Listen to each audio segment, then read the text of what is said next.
Hey everyone, welcome to the RotoGrinders Morning Grind Podcast. I'm your host, Stevietpfl. It's Friday. It's December 9th. It's 2022. 10 NBA games to talk about here on today's podcast. I'm joined by my good buddy, Keith Eiser, Eys819. Keith, I almost did it again. I left YouTube up when I was tweeting out the link, and the music started playing twice in my ears.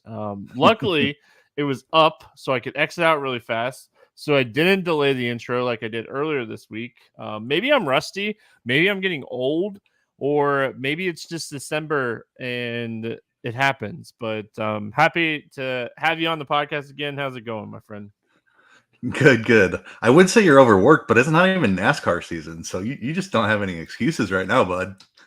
Yeah, I'm chilling. I love just having like two sports to work on. It's fantastic. So it's definitely that time of the year where I can get out and play some disc golf, spend time with the fam, and not work as much. So, and like on the DFS side of things, I've been doing a lot more like fantasy prop sites this year than like going in and like building DraftKings and FanDuel teams. I had a really good DraftKings team last night. So, yeah, I mean, it's fun, right? At the end of the day, it's fun, and that's what DFS needs to be. It needs to have some type of fun because there's plenty of moments that when you're doing DFS, they're not going to be fun.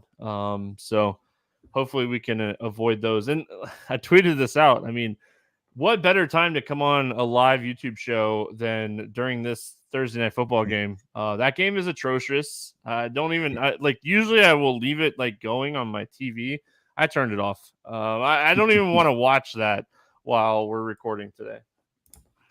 Yeah, not too much going on. I do have a couple of sweats though for DFS. So a Devontae Adams touchdown he's massively owned, so I'm sure it's a dupe lineup. But I got a couple up near the top there that could use a Devontae touchdown. So I still got one eye on it.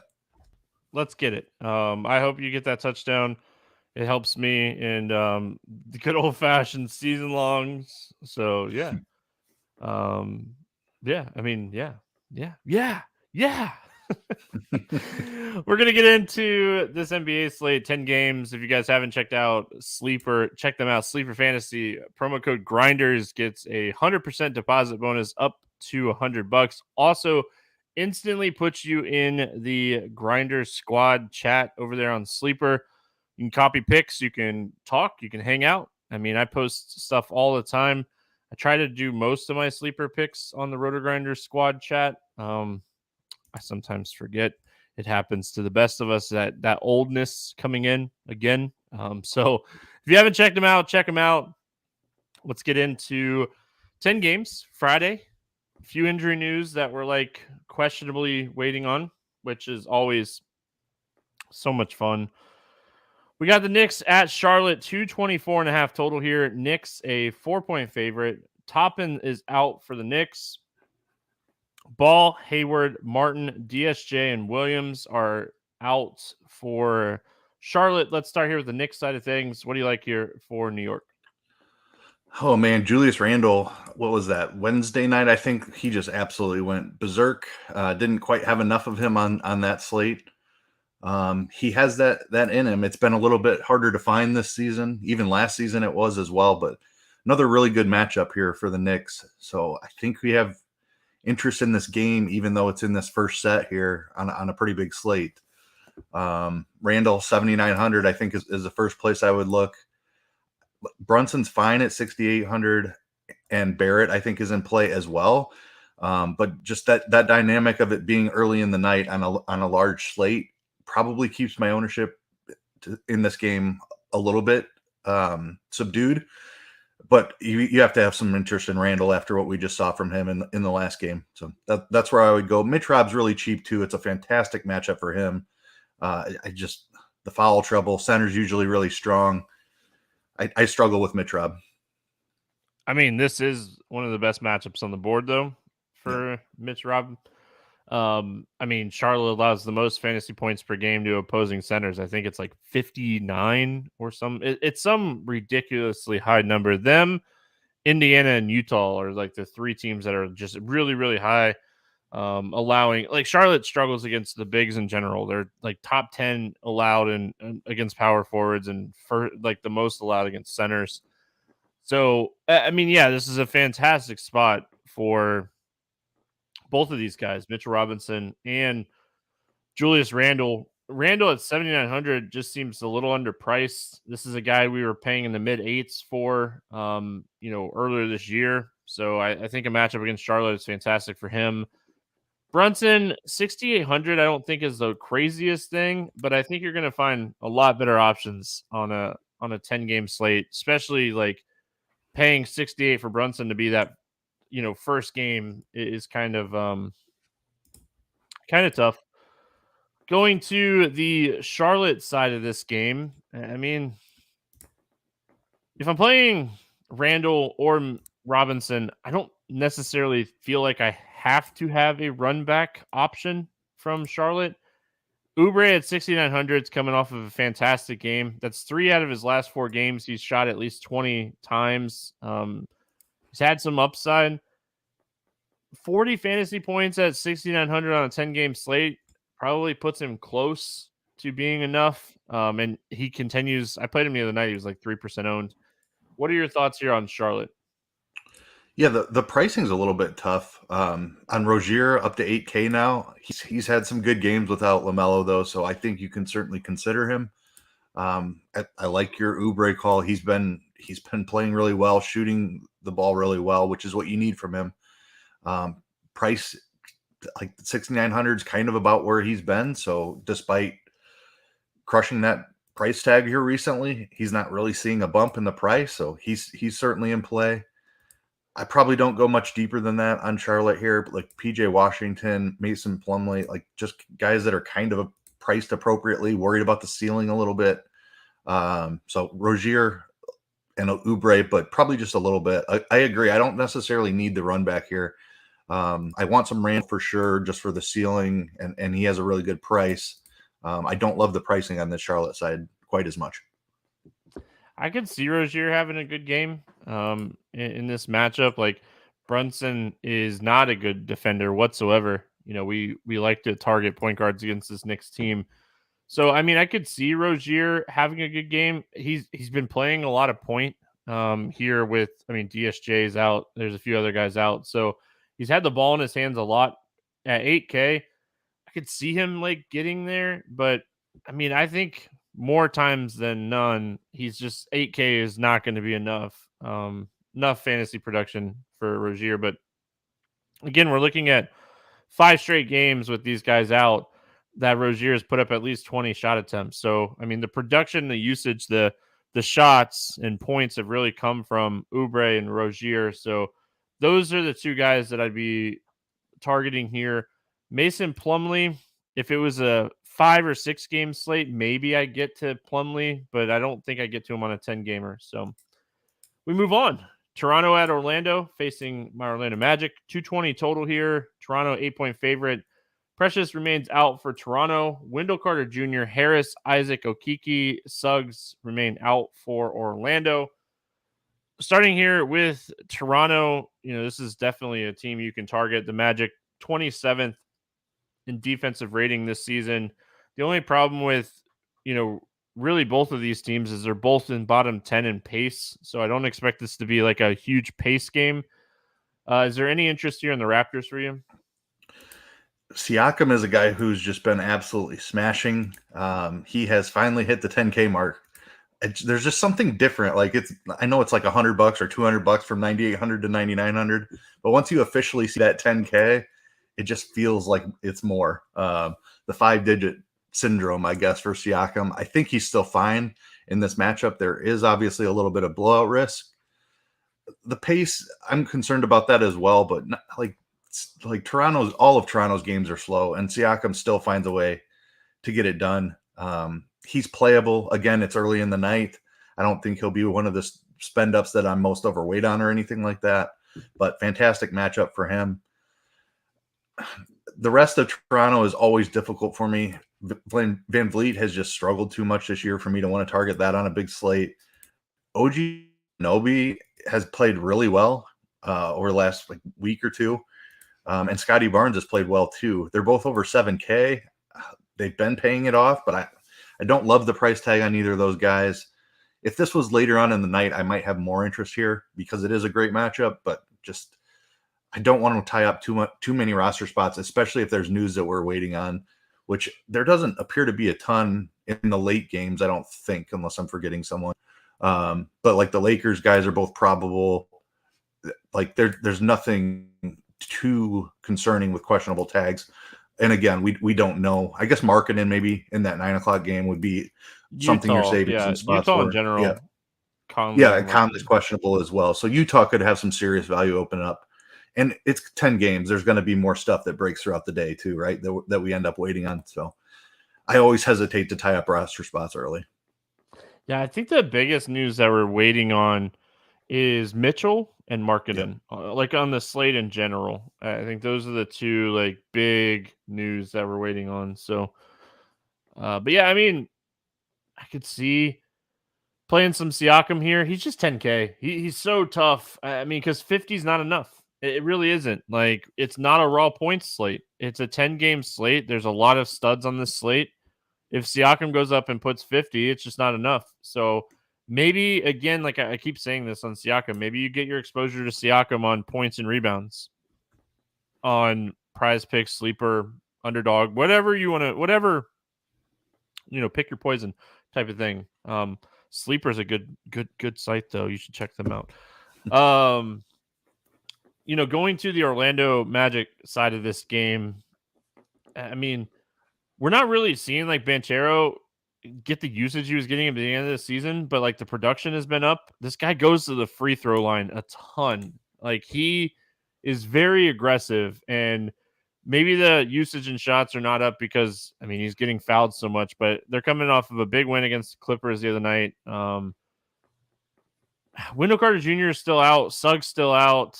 I got burned bad the other night by Fultz. I got the minutes. He put up 8 fantasy points in 28 minutes. It was a rough game for him. Maybe I'm looking at going back to him. I just don't know if that's where I end up. Like, Orlando is one of those teams where I'm like, the production is just everywhere.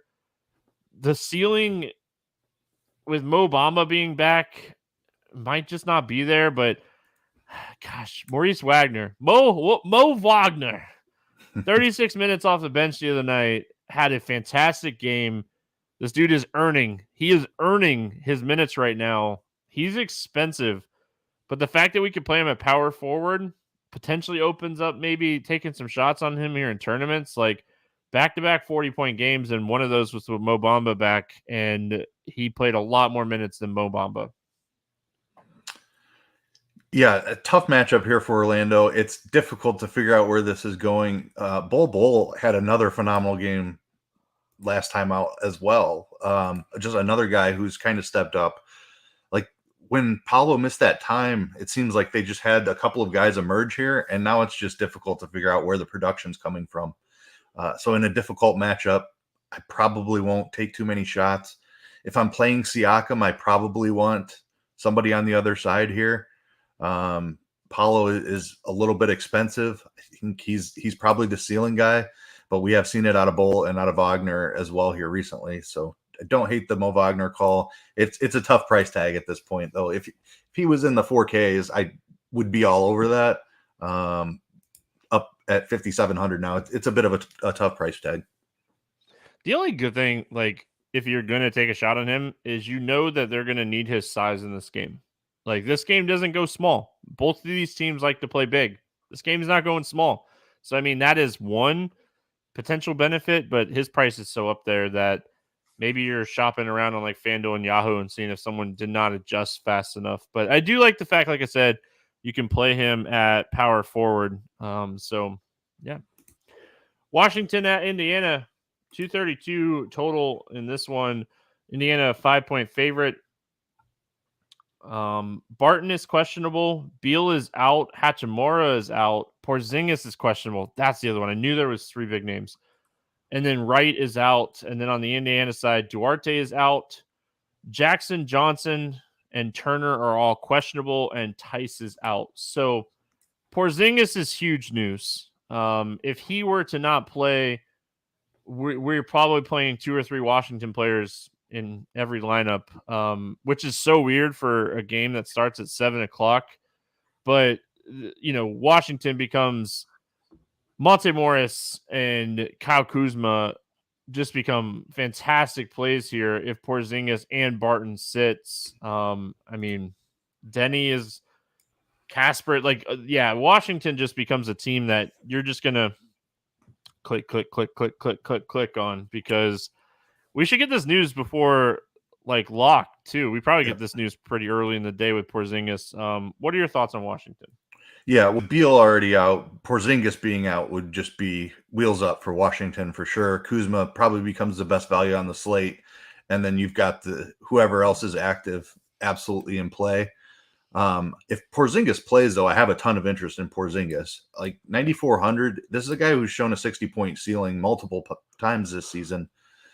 You mentioned the matchup against Indiana and big men earlier in the podcast. This is a great spot for Porzingis if he plays. If he doesn't, I always hesitate with this guy because we never know what his minutes are going to look like. But Daniel Gafford's been out there for 20 minutes, 2 of the last 3. He's had some production. If we don't get Porzingis, you have to think Gafford gets at least 24 minutes here. And he's a guy that can put up big numbers in short periods of time.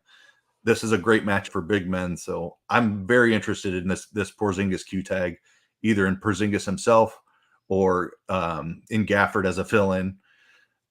Kuzma, as I mentioned, without Porzingis would be phenomenal as well. I think Kuzma is in play even if Porzingis is in as well, just because the matchup against Indiana here is so good. They play really fast, and they don't play any defense. So we're going to be looking for some Washington exposure either way, but they're the most popular team on the slate if Porzingis sits. I love the Gafford call. I wrote him down to bring him up. So I love that call. The sample size with Beal, Porzingis right off the floor is small, and then if you take Barton off, it's even smaller. The usage guy is definitely going to be Kuzma, and I forgot you got to take Hachimura off the floor. If Porzingis doesn't play, you got to smash Gafford here. He becomes probably the top value play on the slate, and it's just one that you don't overthink. You just plug and play. There's just so many. There's already guys out that really Hachimura is already out. The minutes there, yeah. Just if Porzingis sits, I'm with you though. If Porzingis plays, ton of interest. This is a fantastic matchup, one of the best matchups on the slate. He struggled against this team twice already this year, so hopefully, potentially keeps the ownership down a little bit. Probably not. On the Indiana side, Halliburton's like, hey, I'm back. 59 fantasy points the other night. I'm back. I'm good. I played 36 minutes. You should not be worried about me. They gave me my 2 days. Just a phenomenal game. 15 assists, continuing with his over double-digit assist average on the season. He's 9,200. Either way, Porzingis in or out, my favorite run back, and I'm not even going to overthink this at all, is going to be Halliburton. And I'm hoping that Porzingis doesn't play and we can play some value on the Washington side so we can get Halliburton on the Indiana side. Yeah, Halliburton, very clearly the guy. Him missing the 2 games and Nembhard smashing in his absence has put his price to where he's out of reach. Mathurin is fine, but he's coming off the bench. I don't know that you need to go there on a 10-game slate. Buddy Hield is a guy that you need to make a bunch of threes for him to get there. So it's clearly Halliburton. Is Miles Turner good to go? He has a questionable tag too. Questionable, yeah. Yeah. So potentially some big men. If we get Porzingis and Turner both out, this is a good matchup here for the Indiana guys as well. Jalen Smith, we saw have a pretty good game last time Turner missed. I would have interest in trying to chase some of the cheaper guys as well. Brissett got a little run. Isaiah Jackson I don't know. He's a guy. Too. Okay. Yeah. So, I definitely keep an eye on this Indiana front court, especially if Porzingis is out. I'd have a ton of interest. Yeah, it's such an interesting game. The fact that this game is at 7 is kind of nice. Yeah. The fact that we should get the news and be able to adjust everything is kind of nice. But regardless who's in and who's out, Halliburton's one of my favorite tournament plays on the slate. No Bradley Beal should get a good mix of guards trying to slow Halliburton down, and good luck. Good luck. Moving on, we got Sacramento at Cleveland. 227 total in this game, and Cleveland's a 6-point favorite. Davis and Fox are question. I knew there was another name. Gosh, see, I told you 4 names. Fox is questionable. This line is very interesting. First of all, when I was doing the injury report and I saw that both Mitchell and Fox were questionable, I was blown away that multiple, not just one, but multiple books had a lineup for this game. Yeah. Mitchell's questionable. Kevin Love is out. Rubio, Windler, and Wade are out as well. So a lot of, potential here or non-potential for value. Let's start with Sacramento. Fox out. We're probably playing Malik Monk for sure at 5,400. Fox in. This is a tough matchup against Cleveland. Sabonis and Fox are kind of pricey. Like, maybe I'm just staying away from Sacramento if Fox plays. Yeah, I agree with that take entirely. If Fox is in, I don't have any interest in Sacramento. If Fox is out, I like the Malik Monk call. He's played really well off the bench. I kind of think they might keep him in that 6-man role because he's been playing phenomenally in that 6-man role right now. And we see somebody like Davion Mitchell jump into the starting rotation. Davion Mitchell at 3,200, if he's going to be out there for 30 to 32 minutes, definitely interested there. Don't care about the matchup. He would just be far too cheap for the role. But yeah, I'm not playing Sabonis either way, even if Fox is out. Just haven't seen enough from him this season, and one of the worst matchups you can get. Not playing Fox if he's in either. So I need Fox out to have any interest at all in the Sacramento side. Yeah, that's kind of where I'm at. Like, I think I'm with you. Sabonis is averaging 1.28 fantasy points per minute with Fox off the floor. I don't know if that's enough. And like, you almost have to give it a little bit of a downgrade for the Cleveland matchup. So I think, like I said, if Fox is out, Monk, I wouldn't even think twice about Malik Monk at 5,400. His minutes are already kind of there. He's a usage guy. He's at 32% usage when Fox is off the floor this season. So he's a usage guy. I'm not worried about him. The only other name that I'll throw out there. What's that? I said Herter could be interesting if Fox is out too, just with all the usage available. Yep. The only other name that I'm going to throw out there is Keegan Murray. Has been playing really solid minutes, and he's been playing really well on the defensive side of things. Don't know how much I really love that against a team like Cleveland, but at 4K, like, he's shown plenty of upside, and he'll be really low owned. So just a name to throw out there. The Cleveland side of this game, Allen returned the other night and played 38 minutes. I love when teams make sure their guys are 100% and they return and we don't miss a beat, People absolutely smashed the other night playing Jared Allen, not worried about his minutes from him coming back because he crushed. He's 6,600. No Kevin Love. Mobley's minutes take a hit with Allen back. I really like Allen here. But the biggest news here is if Mitchell doesn't play, 82 for Garland's not enough. Yeah, agree. It's like this is a much better match for Cleveland against this Sacramento team. Sacramento plays fast, so they should speed up this game environment a little bit.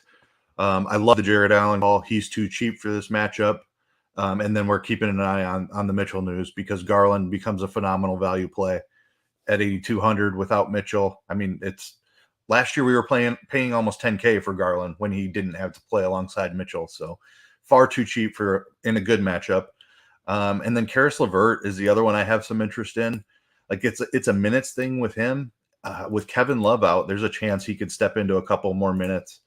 If Mitchell is out, LeVert gets an even bigger bump for me. I think he's cheap enough. He's in play in this matchup, even if Mitchell plays. But if Mitchell is out, LeVert's a fantastic value. Yeah.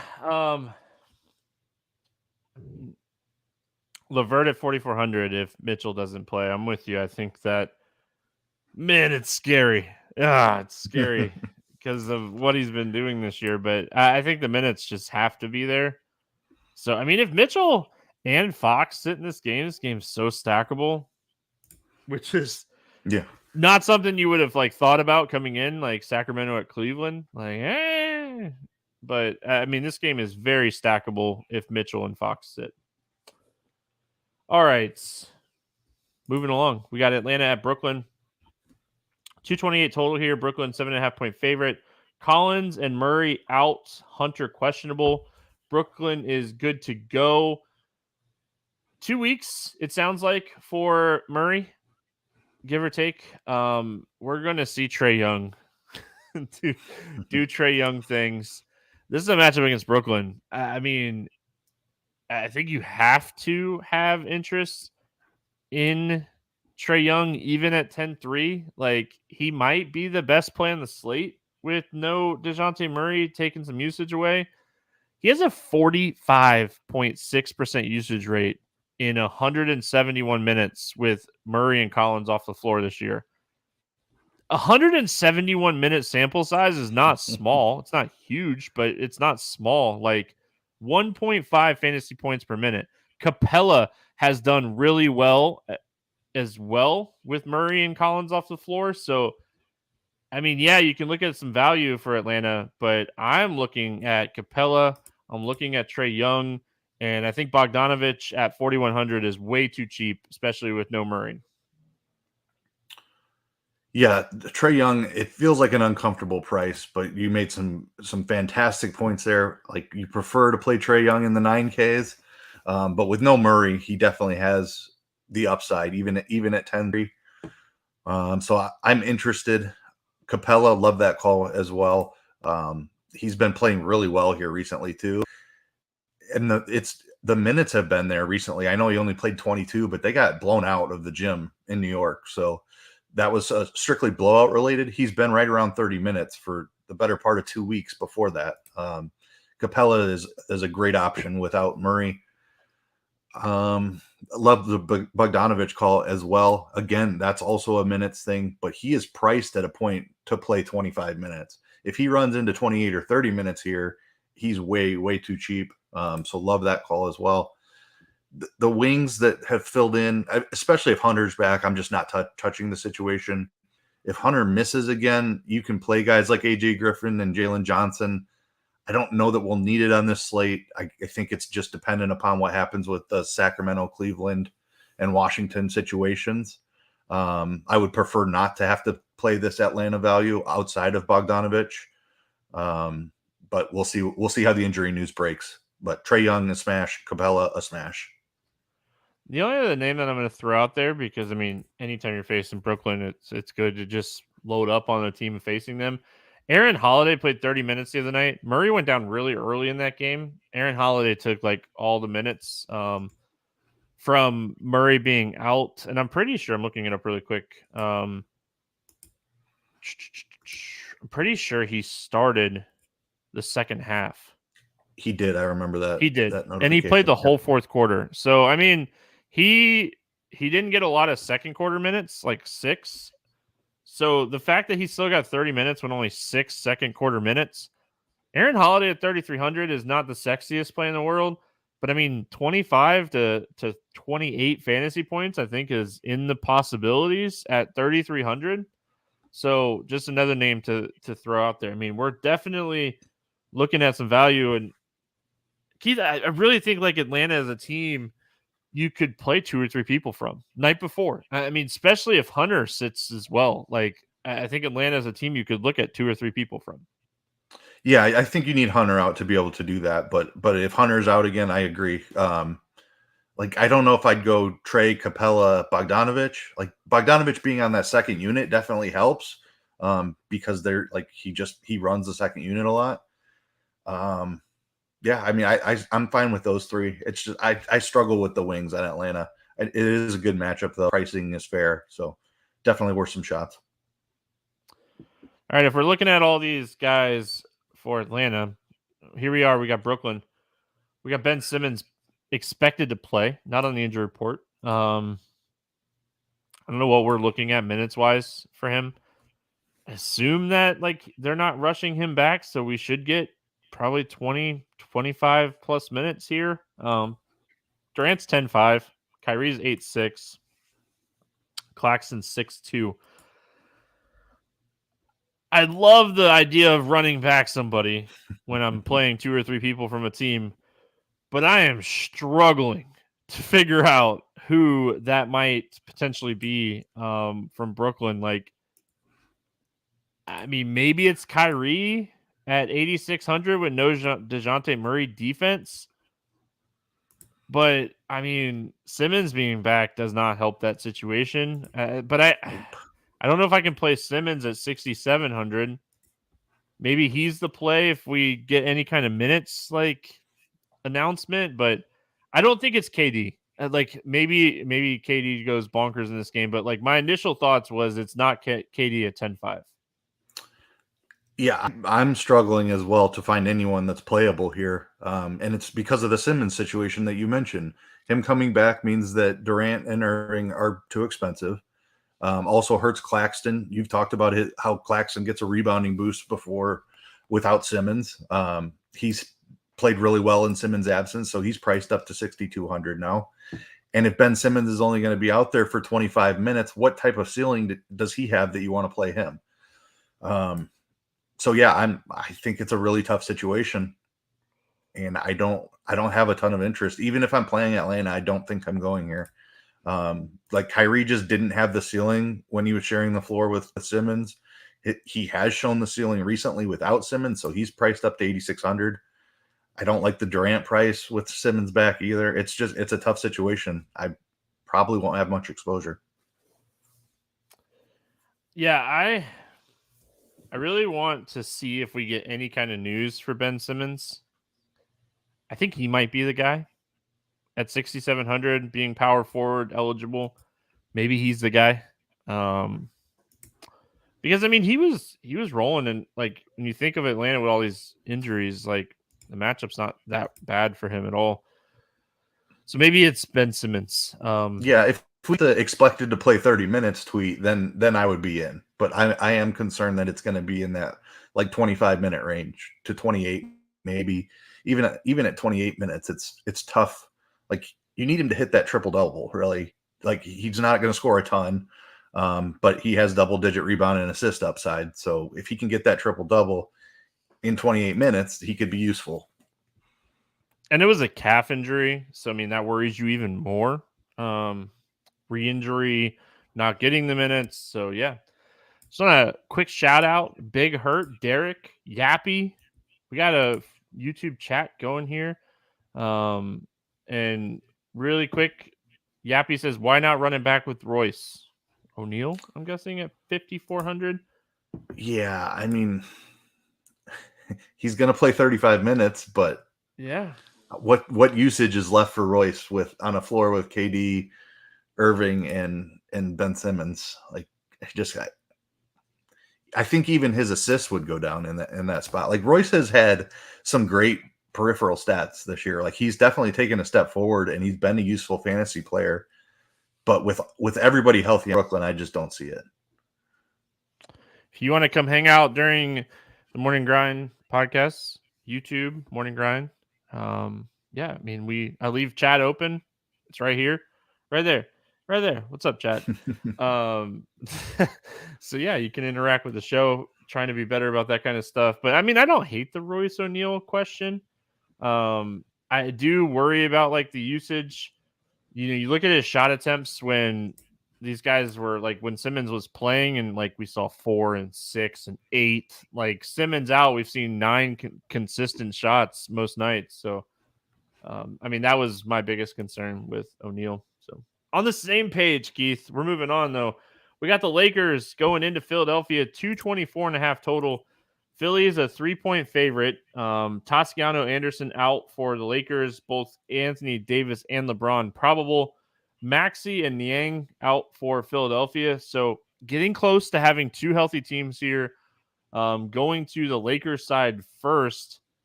Anthony Davis before this like illness thing was just absolutely smashing. Yeah. He was playing insane. Like we have some studs here, right? We got AD, we got LeBron, we got Harden, we got Embiid.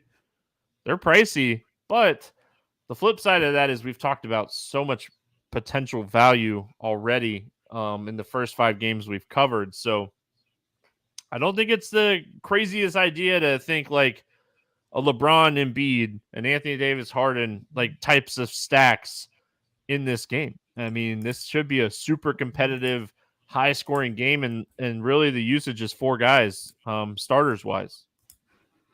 Yeah, Lakers side definitely, because AD and LeBron both missed the last game. Everybody else is priced up, so there's only 2 playable guys here, in my opinion. It's AD and it's LeBron. Like you touched on it, AD was looking like the best fantasy producer in the game for like 2 weeks straight there. Even like LeBron missed some time, and that's kind of when he started smashing. Then LeBron came back and he kept smashing, including 2 games where he put up over 80 fantasy points. So like AD at 11-1, probably not expensive enough if he's going to go right back to doing that. I think that's where I look first in this matchup. LeBron is fine, but I think I prefer AD. It was like an illness. It wasn't like a ankle, you know? So Yep. I think he'll come back and he'll play his normal minutes. And I mean, 27 and 30 shot attempts in the last 2 games before Baker Mayfield just threw a touchdown with 15 seconds to go to take the lead to Van Jefferson. What is going on? What is happening, man? I'm so glad I didn't miss the extra point. Go to overtime. I need an Adams touchdown.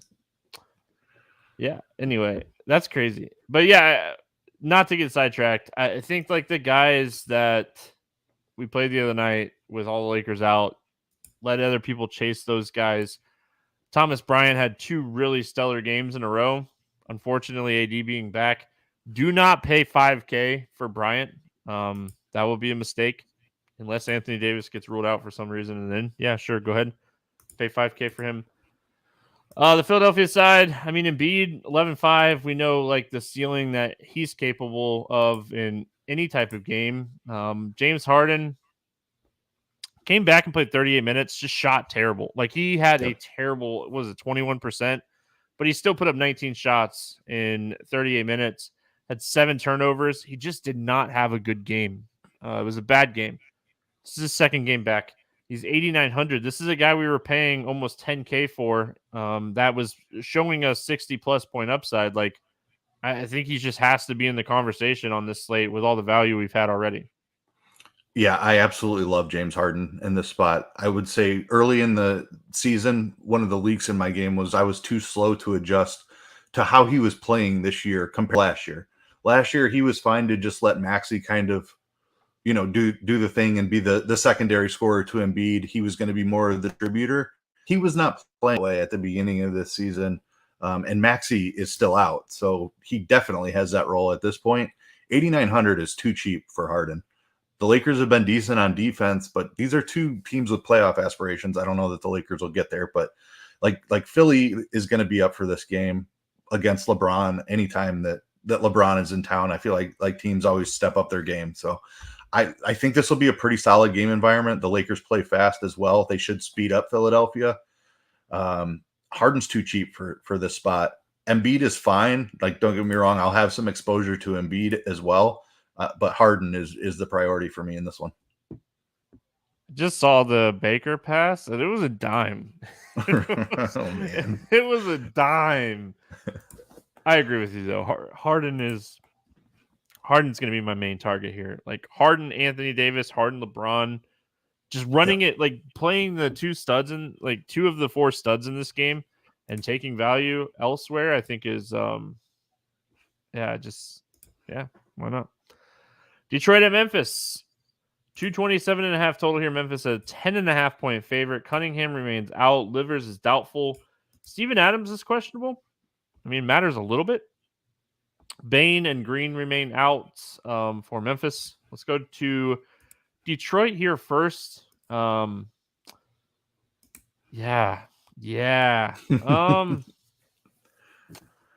Sell me on something, Keith. Well, do you I want to mean, try to figure out if Bojan is going to put up 8 fantasy points or 50 fantasy points? Because that's his last 2 games.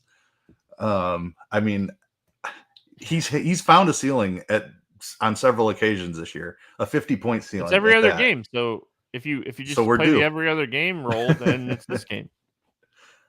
Yeah, I mean, I think if you're wanting to play some Memphis guys, you need to have some interest. Killian Hayes is the other guy who's been hitting a ceiling with some regularity without Cade. Ivy's been a bit of a disappointment, I would say. So I guess runbacks, I'm looking at Killian Hayes and Bojan Bogdanovic. Maybe some Isaiah Stewart too. He's been playing pretty well here recently. Yeah. I think I just pass on the game altogether, though. It's kind of where I'm at. Yeah, I mean that was my initial thought. Like Bay is he's been okay. Bagley, him and Stewart's minutes kind of flip flop. It's been Stewart, but he really hasn't been producing here recently. Memphis is a top 10 defensive team, so I mean this isn't like the greatest matchup in the world. I think I hate saying it, but I think if you're looking at like Detroit, you're like, who is gonna stay on the court if this game gets out of hand? And So I don't I want do to think like that way, but I think you have to. And I don't think the answer for what it's worth is Bogdanovich, even though at 6,100, I think, like you said, he has some stealing. Like, I mean, if Adams sits, maybe I'm taking a shot on Stewart at 5,400. But yeah, I mean, maybe it's like Burks or Bay. I kind of like your Gosh, Bay I don't love call a that. lot. Like Yeah, maybe Bay it's just missed Bay. some time. He was playing off the bench and he wasn't closing. So I'd be interested to dig into the rotation the last 3 games and see if Bay is closing. He only played 24 minutes against New Orleans, which is a little concerning, but 30 minutes the 2 games before that. So I would want to look into Bay's usage a little bit and why he only played 24 minutes in the last game. Was he in foul trouble? Doesn't look like it. Only 2 fouls. So I don't know. Bay is the guy who I think we've seen him get hot from 3, and even in his last game, he hit 5 3-pointers. He attempted 10 of them. So I think there's some ceiling there with Bay as well. And depending on how the game goes, he could be on the floor still. So yeah, Bay, he only played 8 first half minutes against New Orleans the other night, and he did close. He played he played 9. He played a 9 and a 7-minute rotation in that second half, and then the game against Miami, he checked in and never checked back out. In the second half, he played a 19 and a half minute kind of rotation, but he doesn't play a ton of first half minutes, which is kind of weird. So I mean, that is, I think, the biggest concern. And I mean, it really kind of looks like him and Bogdanovich, like it's whoever is playing well is getting the run. But I think Bay is interesting for tournaments. And Bay, that game against Miami was kind of a blowout game. So like if you are thinking that happens, I mean, maybe I like Bay. But yeah, I mean, this game in general kind of stinks. Looking at the Memphis side, John Morant is 10-6. He can go off against any team. Triple J can go off against any team, but I just don't think this is the spot where we want to do it. If Adams sits, do we take shots on Brandon Clark? What are your thoughts on Memphis? I don't know that I trust Brandon Clark's minutes. I know he absolutely smashed in one game without Adams, and then he was chalk on the next slate, and he only played 20 minutes in that Miami game, I think it was. And then he played really well against OKC. So 3,900, you could definitely take some shots. I think Aldama is in play as well at 4,800. I don't know. They don't seem to trust. I don't know what Clark's issue is. It's not like he was in foul trouble either. I was just looking at that. Well, the game that Adams missed, Clark played 30 minutes and put up 35 fantasy points against Detroit. That was the game that Adams missed. Was that the only? I thought there was another one too. Adams played Miami and OKC. Okay. Who was out then that They've Memphis? had a bunch of Ja like, was out. yeah, they've had a bunch of like people in and out. But Yeah. like, if we're looking at like, does Clark like Yeah. reflect So Adams? Adams It out. looks Adams out looks would to be a be. bill for Clark. Yeah. I'm with So you and I there. mean it's Detroit, The game I was 39 thinking about points. where he only played 20 minutes was the Ja when Ja missed, I believe. Yeah, because like Adams played that like didn't he like sit the front end and then Josh sit the back end of like a back to back, and we loaded up on like Tyus Jones when that Yep. happened. So yeah, I mean if Adams is out, I have a ton of interest in Clark. I think and like you could play him at power forward, which just kind of opens up things even more for Clark. So if Adams is out, I think Clark. Yeah, I mean this game just happened like a week ago, not even a week ago, 5 days ago, and Adams missed and Clark put up 35 fantasy points, and it was with points and rebounds. And I mean that's kind of what you're thinking for anyway for Detroit against Detroit. Yep, absolutely. I think Ja is tough. Like the blowout risk adds to not only is he expensive and you need him to hit a ceiling, but then you add the blowout risk and it's tough. Like Trey's in a great spot. We just talked about the studs in the LA Philly game. Like Ja's down the list for me, I think, on this slate. All right, moving on to Phoenix at New Orleans. What's up, Nick Nelson? We got a 227 total here. Phoenix a 1.5 point favorite.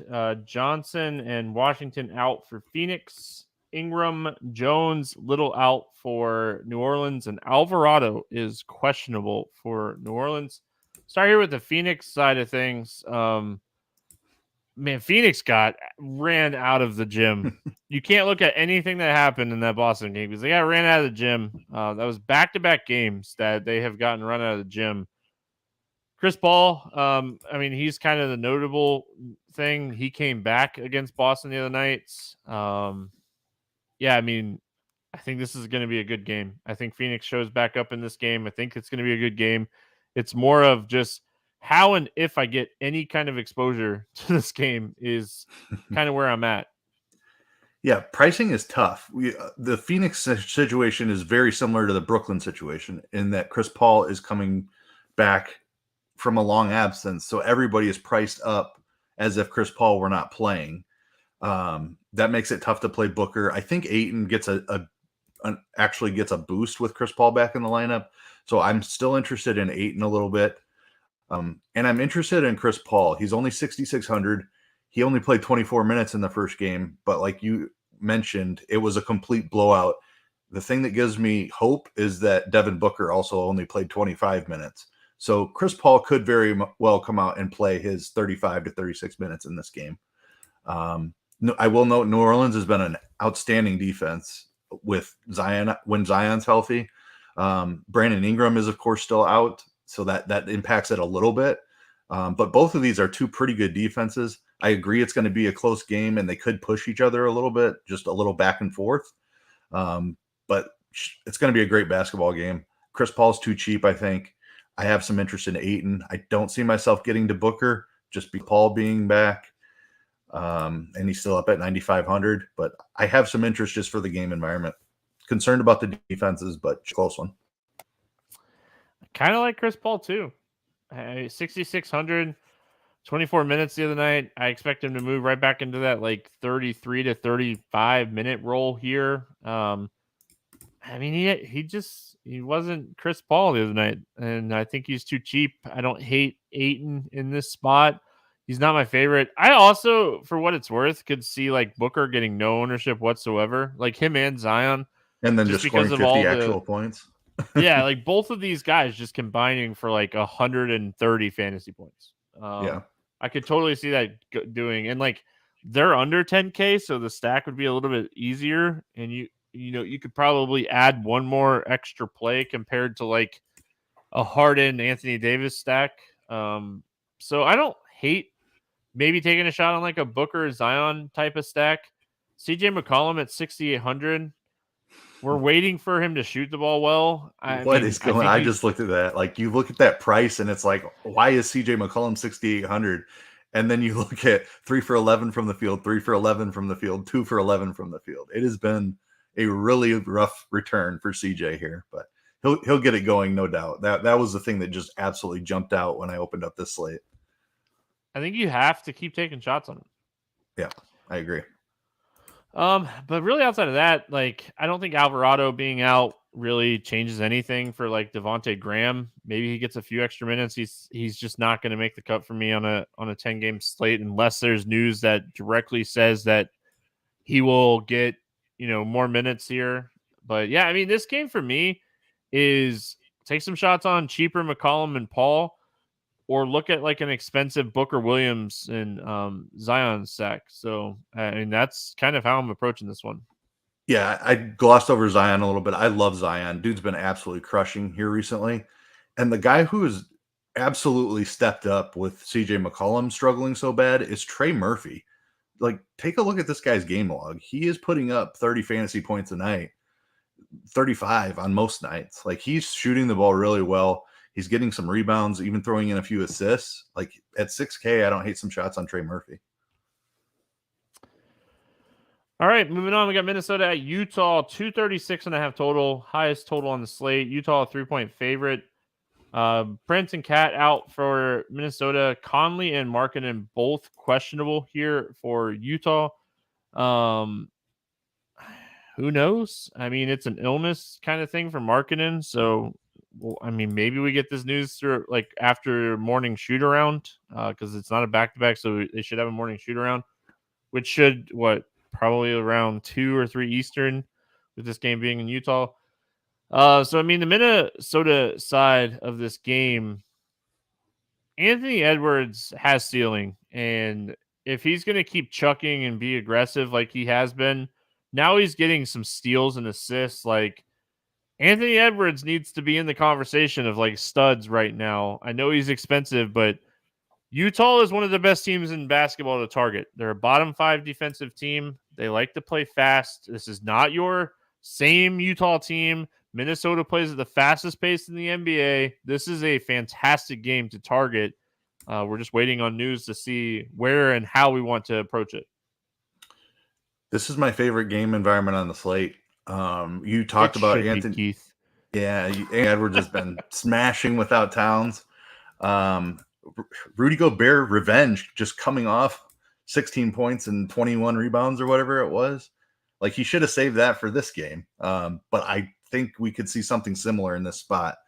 Like going back to Utah for the first time since the trade, I'd be trying a little bit harder for my rebounds if I were Mr. Gobert.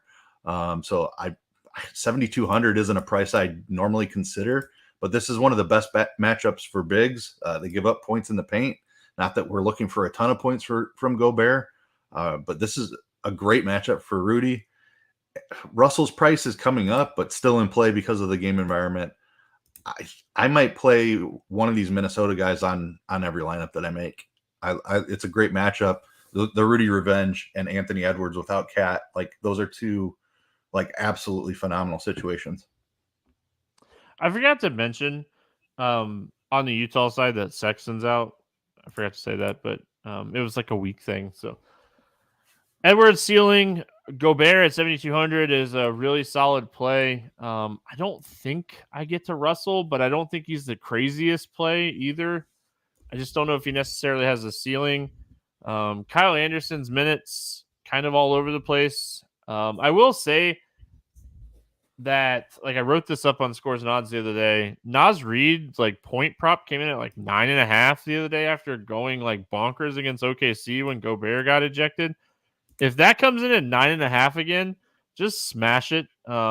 Just smash it. That is the odds are forever in your favor, as a movie would say. Going to the Utah side, I mean, obviously, everything kind of relies on Markkanen and Conley in this game because if these guys are out, it's going to open up a lot of stuff. We saw like Walker Kessler play really well in 24 minutes. Maybe he earned a few extra minutes if he can stay out of foul trouble. Alexander Walker played a ton of minutes the other night when Sexton got out. He's 3,600. Like, this is a potential spot where we're going to be playing a lot of Utah Jazz. Yeah, the injuries matter here, and I'm just going to build heavy with the guys that are questionable and make sure that I have multiple pieces as part of why I said what I want somebody from Minnesota on every single lineup, just to allow myself a little bit of flexibility. Like if I start the build with a Markkanen Gobert, Markkanen gets ruled out, then I can pivot that to like an Anthony Edwards and Walker Kessler or somebody like that. Like just build yourself some 2v2s, two like 3v3s even. But I want heavy exposure to this game. Minnesota plays at the fastest pace in the NBA. Last I checked, it's been a day or two since I've looked at that. But They do. Yeah, very fast pace. So this is a fantastic game. Weak defense from Utah, really fast pace from Minnesota. So set up to be a lot of fantasy scoring here. Pay attention to the injuries. I love Markkanen if he's in. I love the Walker Kessler call. He jumped into the starting lineup without Markkanen. He didn't even play a ton of minutes, and he still smashed 24 minutes. He's a big per minute producer. So if he's starting again, he's going to be one of the best plays on the slate. And then the guard stuff, Conley coming back would kind of like it would harm some of these plays, in my opinion. I might just play Conley in that situation. But Clarkson would be overpriced in that situation. And I guess with Sexton out, you could still take some shots on Alexander Walker. I'm a little bit weary of that rotation. I cannot believe Horton Tucker did not play in the last game when Markkanen was out. Just Rudy a really Gay weird came situation. Back, though. Rudy Gay came back and played 20 minutes. That's the only thing that made sense to me as of why THG didn't play the other night, or he played like 15 minutes. Like Rudy Gay came back and played. But that like doesn't make sense. Why are they playing Rudy Gay ahead of THG? I don't know the answer. I'm just saying it's the only thing that made sense to me. I agree with Kessler you that playing is well, Olynyk playing well, and Rudy Gay coming back. That in my head, that was like that's what made sense. Yep. Yeah, but the Alexander Walker thing was kind of random too. I don't know. We'll have to see who's out on the injury report and what the starting lineup looks like. But I'll be building exposure to this game into my lineups with the guys that are questionable and making sure I have enough roster spots to maneuver around once the injury news breaks. Yeah, I mean, as far as like Alexander Walker, that bench, like the guys off the bench went on a big run against Golden State the other night with everyone out against their second unit, and kind of like, and then the game got close towards the end. DiVincenzo like was having a really good game, and like Moody and I think Jordan Poole and Kuminga all had really big fourth quarters. So, but yeah, I mean the second unit, I don't know if that because. Looking at like Alexander Walker, he played about 11 minutes, maybe almost 12 minutes in the first half with Sexton. So I feel like with Sexton out, if Conley sits too, I feel like Alexander Walker has minutes there. So we'll see. But yeah, if you ever want to look, anybody, NBA on RotoGrinders, go to Court IQ, just click the team that you want, and then go down to Game Flow Tracker, and you can see rotations. Super helpful. Had someone tweet me the other day about it. Totally forgot to tweet them back. My bad if you're listening, but that's how you get to it. It's super easy to find. So Game Flow Tracker is a game changer. Absolutely. One of the most useful tools that we have. It is absolutely phenomenal. Yeah, the easier way too is just go to NBA and go to Court IQ, and then you can click Game Flow from there, and you can choose the team that you want. So, also, like if you're in Lineup HQ and you pull up their like player page, if you click the game date, that'll take you right to it as well. I didn't know that. Handy. Thank you. Yep. Learn something new every day. I've only been working here forever. Did not know that. Milwaukee at Dallas, 222.5 total. Milwaukee, a 1.5 point favorite. Ingles out, Matthews out. Dallas is good to go. Good basketball game. I'm going to start with that. Good basketball game. Luka and Giannis are 13K and 12K.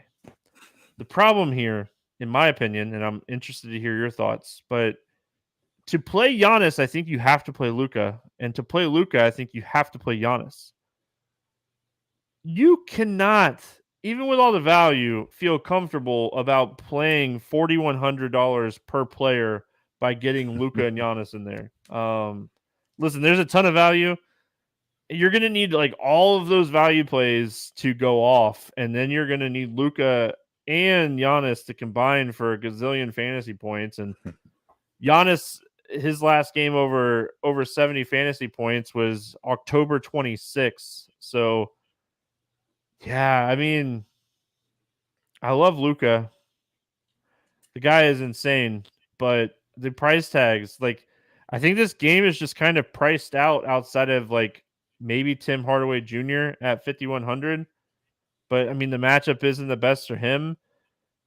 Middleton at 6,500. He's getting up some more shots. And then Brooke Lopez just continues to kind of do his thing. Only concern would be is like this game potentially going a little smaller. He only played 23 minutes in a close game against Dallas earlier this season, from what I was looking at, but he crushed in those 23 minutes, and he was in foul trouble. So I don't know. What are your thoughts? You can. I mean, I kind of went over everything in this game, so I mean, don't feel free. You feel free to just kind of talk about an overview of this game in general. Yeah, I think that's the way it makes sense to talk about it anyway, just because there are so clearly two great players, one on each side in Luka and Giannis. I don't think that the Giannis Luka stack is viable. I would love to play that, but it is so expensive. Like, agree, 4K per player or whatever it was, it's just not enough to find enough ceiling throughout the rest of your lineup. Even if we get everybody who's questionable now and more, and all of this value, I still don't think it's going to be viable to play a 12-3 player and a 13K player in your lineup. So do we completely, like, the game environment is not great outside of there being just superstars in this game. Milwaukee's the best defense in the NBA, and Dallas plays at an extremely slow pace. So I think you need one of Giannis or Luka to push. Like, what are the odds that Giannis and Luka both go for like 80? I don't think it's that great. Obviously, one of them could do that on any given night. So I'm fine taking a couple shots here. And I think I would do it with one of the cheaper guys. Like, if I don't prefer this, you've talked about Giannis not hitting his ceiling as often here. So I won't do it as often with Giannis, but I would try to run that back with a Hardy. Maybe even a Finney Smith, if he can get hot from three, is a guy who could push the pace of this game a little bit. And maybe just if Luka's getting assists instead of points, he doesn't quite get as many fantasy points. So Luka puts up like 65 in that scenario while Giannis gets his 80 and Finney Smith makes 6 threes and he gets there. That's one scenario. I prefer the other side, playing Luka, who does literally everything for Dallas. And I'd take some shots on Chris Middleton. We haven't seen him much this year, so the price is subdued a little bit. The minutes are rising with every game that he plays, up to 29 in the last one. So I think you're going to get 32, 34 minutes possibly. Maybe if the game is super tight, they push him a little bit more in this game. You need Middleton to shoot really well and rack up some rebounds and assists as well. But I think Middleton my favorite way to play this game would be a Luka Middleton stack.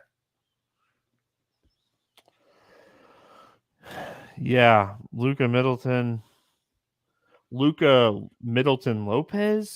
hoping Giannis just does not show up. I mean, I guess I'm just a sucker for Brooke Lopez this year, but I mean, I could see him having a ceiling game here. I don't know.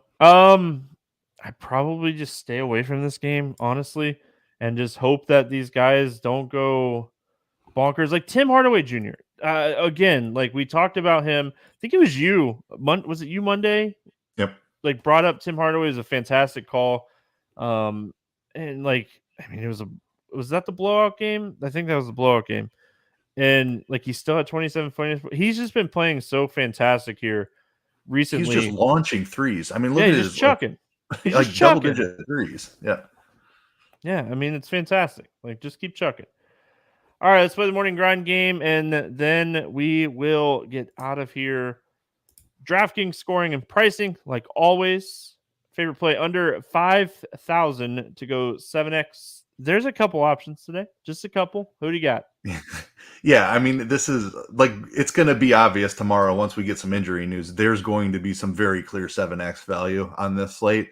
I'm going to go with one of the early games because I know I want some exposure to this guy. If Porzingis is out, Daniel Gafford at 3,600 would be a smash. But keep an eye on all these questionable tags. Every questionable tag is going to lead to somebody who could be potentially a 10x play, not just a 7x play. Yeah, I'm going to go Alexander Walker, kind of in the same price range. We know Sexton's not going to play. I think even if Conley comes back, he doesn't play full minutes. I mean, I love this play if Conley sits with Sexton out. He is someone that can fill up the stat sheet, hustle stats. I mean, he has a lot to prove. He wasn't really doing anything at the beginning of the season, so this could be a good opportunity for him to earn some seasonal minutes. My earpiece is falling out of my ear. Over 8K to go under 5X. Who's your bust today? I'm going to go Devin Booker at 9,500. Chris Paul coming back. Doesn't necessarily kill him, but he also has a really tough matchup against New Orleans, who's played outstanding defense when they're healthy this season. I can eat my words on this one easily, but I'm going to go Kevin Durant. I think that matchup against Atlanta, usually fantastic. A matchup against Atlanta with two other studs on your team. Okay, 1.5 studs on your team. We don't know if Ben Simmons is a stud yet. I'm not going to say he's not, but I'm not going to say he is. So we'll give him a half a point. So give me KD today. Favorite 6X play on the slate. Who do you got? I'm going to go Anthony Edwards. No cat. Fantastic matchup against Utah. I just love that game so much. My favorite play on the slate to go 6X is my favorite play on the slate. Do not overthink this spot. Trae Young is 10-3 going up against Brooklyn. Trae Young is going to shoot the ball 25 plus times in this game. Do not overthink this spot. Play Trae Young. Let's get weird GPP play of the day. Who's your let's get weird GPP play of the day? So maybe this isn't weird enough. You were on it same as I was. I have written down Bogdan Bogdanovic. I just feel like people think he's on a minutes restriction and he's not going to get enough run to be playable. Maybe DeJounte being out, he does end up with some ownership. I don't know. What do you think on that one? That's fine. I mean, it's a 10-game slate, and there's going to be a ton of value opening up. So yeah, I mean, yeah. So if we get value in Washington, and Utah, I mean, there's so much. Yeah, there could be so much value that he's not necessary and he stays low owned. I'll give it another one too, just in case. Well, I'll let you go first, but I do have a backup. You're not going to pick my guy. Go ahead. Karis LeVert at 4,400. Like there you go. You're not picking my guy. Yeah. Saddiq Bey from Detroit is my guy today. Yeah, this dude could score 5 fantasy points like Fultz did the other night as my Let's Get Weird GPP play of the day, or he could go for 40. I mean, I really don't see him coming off the floor in a game that gets out of hand, and I could see the opportunity for him to play minutes in a game that stays close. So give me Saddiq Bey. 3 straight good games. Hope he keeps it rolling here. For some odd reason, he's been playing fantastic and his price has gone down. So Saddiq Bey. Any bets standing out to you here night before? I was surprised to see a line in Cleveland, Sacramento as well, like you. And I was surprised that I know Sacramento has had a little bit of success this year, but Cleveland's like, even if Donovan Mitchell sits, they still have Darius Garland, Jarrett Allen, Evan Mobley. They're just a better team, in my opinion. You have Fox questionable on the other side. What's Cleveland 5.5 is what I have here. Is that still what you got? 6. Cleveland -6. So, I mean, maybe injury news breaks horribly and Fox plays and Mitchell doesn't, but I still like Cleveland -6 at that spot. Like, I just think Cleveland's a much better team. Yeah, I mean, I like the over in the Atlanta-Brooklyn game. 228's a high total already, but I think that game just going to be really high scoring. I don't think people realize how good DeJounte Murray is at defense. It's a huge hit to the Atlanta defense. They're a top 12 defense, but DeJounte Murray is so good. John Collins out. Like, this isn't. Yeah, this game just screams high scoring to me. Atlanta likes to play fast. Brooklyn will play faster in fast paced spots. So I'm going to take the over in the Atlanta Brooklyn game. No sleeper game today. I will post something if I remember tomorrow in the RotoGrinders squad chat. If you are already a member on Sleeper and you're not in the RotoGrinders squad, you could go to the podcast description on RotoGrinders and the link is there for you to join the squad. They have a few things out, but nothing of interest as of right now. So I'm going to wait until some more lines come out tomorrow. I want to see what Trae Young comes in at and, a few other spots that we've talked about. Tim Hardaway is someone I'll be looking at for some threes. So, Keith, any final thoughts before we get out of here? Another nice big NBA slate. I think this should shape up to be a fantastic slate. Might be one of those slates where we end up with too much value, but we'll see. I'm really liking what I'm seeing so far. The good thing about the slates where we end up with too much value is people overthink those slates so much. So there you go. That's going to wrap it up here for Friday. If you're looking for week 14 football podcast, we recorded that yesterday. It's on the podcast page. It's on the YouTube page. And it's anywhere that you download and listen to the Morning Grind already. So check that out. We'll be back on Monday talking more hoops. Have a great weekend. We'll see you again on Monday.